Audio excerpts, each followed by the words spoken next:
ஆத்துமாவே நன்றி சொல்லு முழு உள்ளத்தோடே. என் ஆத்துமாவே நன்றி சொல்லு முழு உள்ளத்தோடே. கர்த்தர் செய்த நன்மைகளை ஒரு நாளும் மறவாதே. கர்த்தர் செய்த நன்மைகளை ஒரு நாளும் மறவாதே.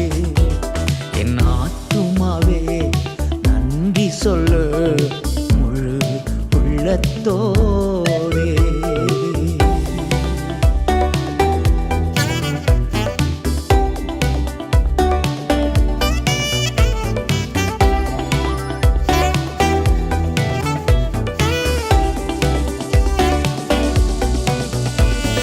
குற்றங்களை மன்னித்தாரே, நோய்களை நீக்கினாரே. குற்றங்களை மன்னித்தாரே, நோய்களை நீக்கினாரே. படுகுழி நின்று மீட்டாரே, ஜீவனை மீட்டாரே. படுகுழி நின்று மீட்டாரே, ஜீவனை மீட்டாரே.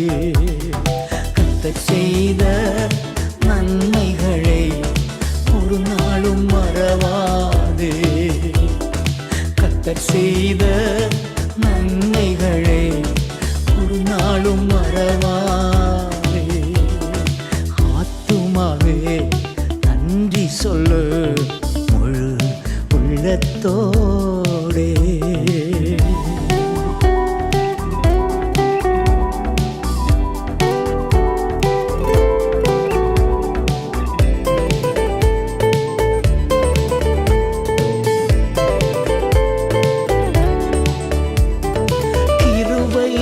இரக்கங்களா மணிமுடி சூட்டுகின்றார்.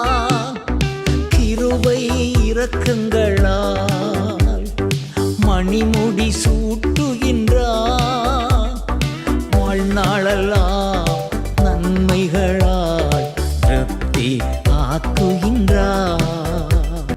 வாழ்நாளெல்லாம் திருத்தந்தை பிரான்சிஸ் வந்து எப்பவும் இல்லாமல் கடந்த 12 ஆண்டுகளில் இப்போ தான் ஒரு 3.5 வாரம் வந்து ஹாஸ்பிட்டலில் இருந்தார். இவ்வளோ நாள் அவர் சொன்னது எனக்கு வந்து நினைவுக்கு வருகிறது. நான் சொன்னார்,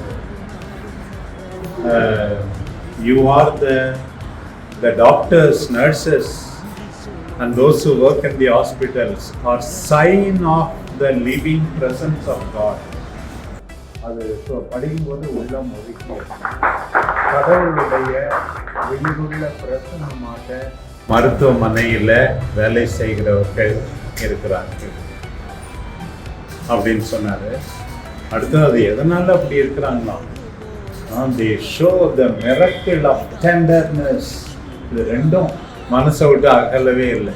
miracle of tenderness, மென்மையோடு கனிவோடு அன்போடு பாசத்தோடு என்னை கவனித்து கொண்டார்கள் ஜெமல்லி மருத்துவமனையில்.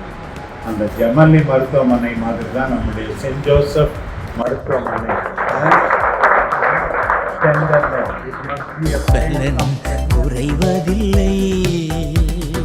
கர்த்தர் செய்த நன்மைகளை ஒரு நாளும் மறவாதே. கர்த்தர் செய்த நன்மைகளை ஒரு நாளும் மறவாதே. ஆத்துமாவே நன்றி சொல்லு முழு உள்ளத்தோடே. என் ஆத்துமாவே நன்றி சொல்லு முழு உள்ளத்தோடே. கர்த்தர் செய்த நன்மைகளை ஒரு நாளும் மறவாதே. கர்த்தர் செய்த நன்மைகளை ஒரு நாளும் மறவாதே.